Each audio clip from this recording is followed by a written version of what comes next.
আসসালামু আলাইকুম। আজকে আমাদের গ্রামের মসজিদটি নির্মাণ কাজে ভিত্তিপ্রস্তর স্থাপন করা হচ্ছে। আমাদের দক্ষিণপাড়া কিসমত বলা দক্ষিণপাড়া জামে মসজিদের ভিত্তিপ্রস্তর উপলক্ষে গ্রামের সবাই উপস্থিত ছিল। জুমার নামাজের পরে উদ্বোধন করা হয় কাজের। সবাই ছিল গ্রামে, এজন্য সবাই গ্রামের সকলকে অসংখ্য ধন্যবাদ। এই কাজের জন্য সকলকে আমি অসংখ্য ধন্যবাদ জানাই। আমাদের আর দোয়া করবেন সবাই, এই কাজটি যেন খুব তাড়াতাড়ি হতে পারে, শেষ হয়। সবাই গ্রামের সবার সহযোগিতা কামনা করি এবং সবার দোয়া চাই।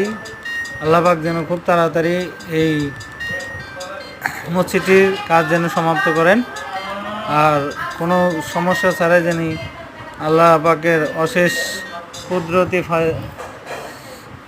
ফয়সালাতে যেন তাড়াতাড়ি শেষ হয়ে যায়।